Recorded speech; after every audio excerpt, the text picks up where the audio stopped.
اس لیے اس کی شادی کر رہے ہیں تاکہ اس پر ذمہ داریوں کا بوجھ پڑے اور وہ کچھ سدھر جائے۔ اور رہی بات پڑھائی کی، تو ہم نے کون سا اپنی بہو کو نوکری پر لگوانا ہے؟ پڑھ کر کیا کرنا ہے؟ میں اس کو پیار سے رکھوں گی، اسے گھر کے کام کرنے کی کیا ضرورت ہے؟ میں ہوں نہ کام کرنے کے لیے۔ سرور کی بیوی ہاجرہ بولی، دیکھ نورا، رشتہ تو ہم نے دے دیا، مگر اب اتنی جلدی شادی کرنے کی ضد نہ کرو۔ ابھی رشیدہ کو کچھ پتا ہی نہیں کہ کھانا پکانا کیا ہے، گھر کے کام کاج کیا ہوتے ہیں۔ رشیدہ تمہاری ہی ہے، بس 2-4 سال کی بات ہے، کچھ بڑی ہو جائے تو بیاہ لانا، اسے کچھ عقل تو آ لینے دو۔ نورا کہنے لگی، بھائی، میں بیٹی کی ڈولی گھر سے نکالوں گی اور دوسری ڈولی گھر لاؤں گی۔ اگر تم نے ابھی شادی نہیں کرنی تو پھر ہمیں بھی اپنی بیٹی کی شادی کی جلدی نہیں۔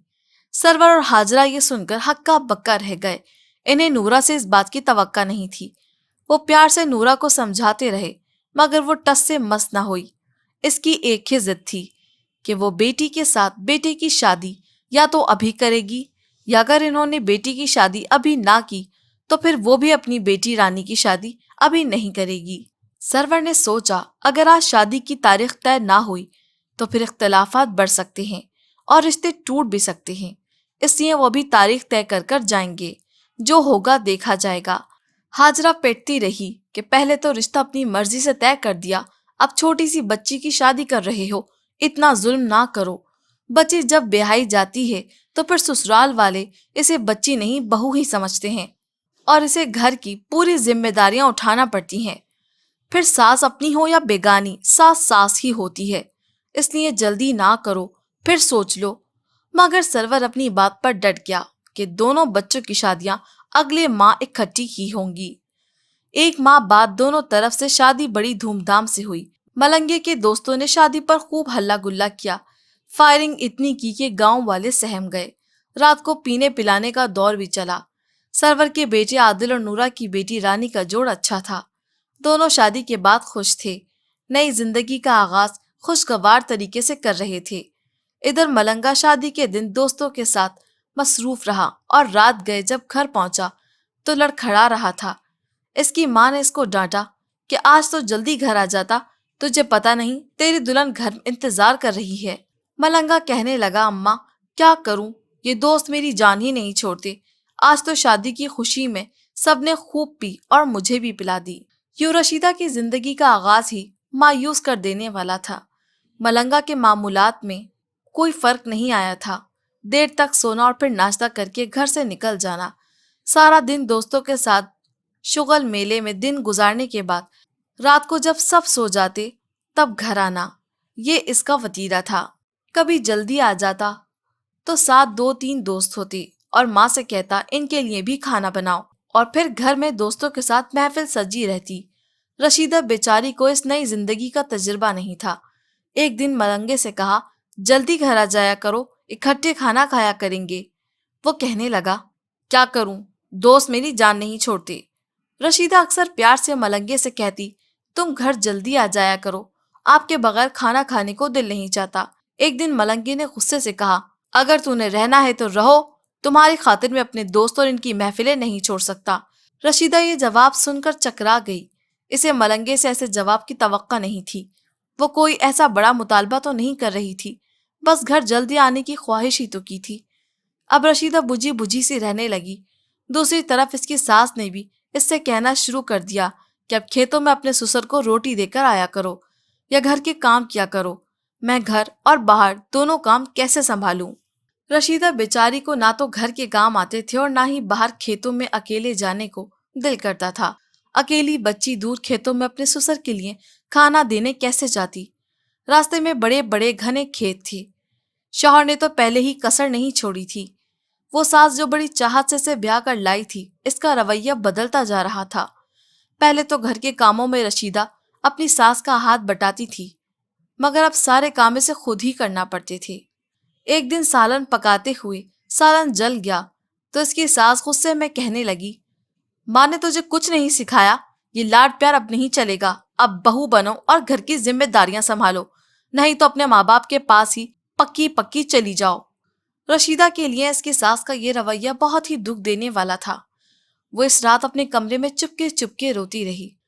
چپ کرانے والا بھی اس کے پاس کوئی نہ تھا، نہ ہی کوئی ہمدرد جس کو وہ اپنا دکھ سنا سکے۔ ایک دن ملنگے نے کسی بات سے غصے میں آ کر اس کو ایک تھپڑ جڑ دیا۔ رشیدہ تو چکرا ہی گئی۔ اس پر مزید اس کی ساس بولی، تو ہے ہی اسی قابل، کام کی نہ کاج کی، دشمن اناج کی۔ میں تو پھپھی ہوں اس لیے برداشت کر رہی ہوں، کوئی اور ساس ہوتی تو کب کی تمہیں سیدھا کر چکی ہوتی۔ اس کے بعد تو ملنگے کا یہ معمول ہی بن گیا، ذرا ذرا سی بات پر رشیدہ پر تھپڑوں کی بارش کر دینا۔ رشیدہ کو سمجھ نہیں آتا تھا کہ کیا کرے، کیونکہ اس کے والدین کا گھر وہاں سے کافی دور تھا۔ وہ گھر سے اکیلی کبھی باہر نہیں گئی تھی۔ اب ان کی لڑائیوں کی خبر پورے گاؤں میں پھیل چکی تھی۔ ایک دن جب اس کے والد اس کو ملنے آیا تو رشیدہ کی حالت دیکھ کر پریشان ہو گیا۔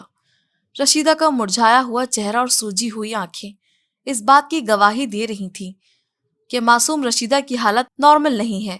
سرور نے نورا سے پوچھا تو نورا تڑک کر بولی، پوچھ لو اپنی لاڈلی سے کیا ہوا ہے اسے، ہم تو اس کے ناز نخرے اٹھا اٹھا کر تھک گئے ہیں۔ سرور کو نورا سے ایسے جواب کی توقع نہیں تھی۔ اس نے رشیدہ سے پوچھا۔ پہلے تو وہ چپ رہی، مگر آخر کار اس کا ضبط کا بندھن ٹوٹ گیا۔ وہ باپ کے کندھے پر سر رکھ کر دل کھول کر روئی اور اسے ساری داستان بیان کی۔ باپ سے بیٹی کی یہ حالت دیکھی نہ گئی اور وہ اسی وقت اسے ساتھ لے کر اپنے گھر چلا گیا۔ گھر میں اس کی ماں بھی اس کی حالت دیکھ کر بہت روئی۔ اگلے دن ملنگا ان کے گھر آیا اور کہنے لگا کہ اگر آپ کی بیٹی ہمارے گھر میں نہیں رہے گی تو میری بہن کیا نوکرانی ہے کہ وہ تمہارے کام کرے؟ اب میں اس کو لے کر ہی جاؤں گا۔ رانی نے الگ لے جا کر بھائی کو سمجھانے کی کوشش کی کہ میں اپنے گھر میں بہت خوش ہوں، تو جذباتی نہ ہو، میں معاملہ سلجھا لوں گی۔ مگر ملنگے نے اس کی ایک نہ سنی اور کہنے لگا، ہماری کوئی عزت نہیں ہے کہ ان کی بیٹی تو اپنے والدین کے گھر میں رہے اور تو اپنے سسرال کی خدمت کرتی رہے۔ میں تمہیں ایک پل یہاں نہیں رہنے دوں گا۔ آخر بھائی کی ضد کے سامنے اس کی ایک نہ چلی اور وہ بادل نخواستہ بھائی کے ساتھ اپنے والدین کے گھر چلی گئی۔ کچھ دنوں بعد صلح صفائی ہوئی اور رشیدہ اور رانی اپنے اپنے سسرال چلی گئیں، مگر ملنگے اور رشیدہ کے درمیان ہمیشہ انبن رہتی اور کبھی لڑائی شدت اختیار کر جاتی۔ اس دوران دونوں کے ہاں ایک ایک بچہ پیدا ہو گیا تھا۔ جب لڑائی کے بعد رشیدہ اپنے والدین کے گھر جاتی تو ملنگا بچے کو اس کے ساتھ نہیں جانے دیتا تھا تاکہ رشیدہ کو اذیت ہوتی رہے، اور جیسے ہی رشیدہ ناراض ہو کر اپنے میکے جاتی، ملنگا اپنی بہن رانی کو اپنے گھر لے آتا۔ ایک دن ملنگے نے کسی بات پر غصے میں آ کر رشیدہ کو اتنا مارا کہ اس کا بازو ٹوٹ گیا۔ رشیدہ کا ابا اس کو اپنے گھر لے آیا اور طلاق کا مطالبہ کر دیا۔ ملنگا تو جیسے پہلے ہی تیار کھڑا تھا، اس نے فوری طلاق دے دی اور اس نے اپنی بہن کی طلاق کا بھی مطالبہ کر دیا۔ ملنگا کے بہنوئی اور رانی کے شوہر عادل نے کہا کہ ہم ہنسی خوشی رہ رہے ہیں، اس لیے میں اپنی بیوی کو طلاق ہرگز نہیں دوں گا۔ ملنگا اس وقت تو خاموش ہو گیا، مگر چند دنوں بعد چند بدماشوں کے ساتھ رات کو اپنے بہنوئی کے گھر آیا۔ اس کو اتنا مارا کہ وہ موقع پر ہی دم توڑ گیا۔ ملنگا اپنی بہن کو لے کر اپنے گھر چلا گیا اور پھر گھر سے فرار ہو گیا۔ آخر کار پولیس کے ہتھے چڑھ گیا۔ 10 سال مقدمہ چلتا رہا، دونوں طرف سے مقدمے پر پیسہ لگایا جاتا رہا۔ جب پیسہ ختم ہو گیا تو زمینیں بیچ کر مقدمہ لڑتے رہے اور پھر آخر کار دوسرے زمینداروں کی مزدوری شروع کر دی۔ اسی دوران گھریلو حالات سے تنگ آ کر رشیدہ کے والدین نے اس کو گھروں میں کام کرنے کے لیے شہر بھیج دیا۔ کچھ عرصے بعد رانی کے والدین نے بھی اس کو شہر میں کوٹھیوں میں کام کے لیے بھیج دیا۔ ایک دن ایک ہی کوٹھی میں وہ اکٹھی ہوئیں، مگر ان کی حالت یہ ہو چکی تھی کہ ایک دوسرے کو پہچان نہ سکیں۔ جب دونوں کی جان پہچان بڑھی تو ایک دن رانی رشیدہ کو کہنے لگی، میں ایک زمیندار گھرانے سے تعلق رکھتی ہوں اور اپنے والدین کی غلط پالیسیوں کی وجہ سے اس حالت کو پہنچ گئی ہوں۔ یہ سن کر رشیدہ کہنے لگی، بہن میری بھی داستان اسی سے ملتی ہے، اور اس نے جب تفصیل سے اپنی داستان سنائی تو رانی چونک اٹھی اور کہنے لگی، ارے رشیدہ، میں وہی بدقسمت رانی ہوں جو تمہاری بھابھی تھی۔ یہ سن کر دونوں اپنے نصیبوں پر رونے لگیں، مگر پھر اس ڈر سے الگ ہو گئیں کہ اگر گھر والوں کو علم ہو گیا تو وہ ان کے لیے مسئلہ پیدا کر دیں گے۔ ناظرین، جو رشیدہ اور رانی پر گزری، اس کا ذمہ دار کون تھا؟ رشیدہ، رانی، ملنگا، یا ان کے والدین، یا پھر معاشرے کی رسمیں جنہوں نے 2 گھروں کو برباد کر دیا؟ اگر آپ کو ہماری آج کی ویڈیو پسند آئی ہو تو ہمارے چینل کو سبسکرائب کریں اور ویڈیو کو لائک اور شیئر ضرور کریں۔ ہم جلد حاضر ہوں گے ایک اور بہترین ویڈیو کے ساتھ۔ شکریہ۔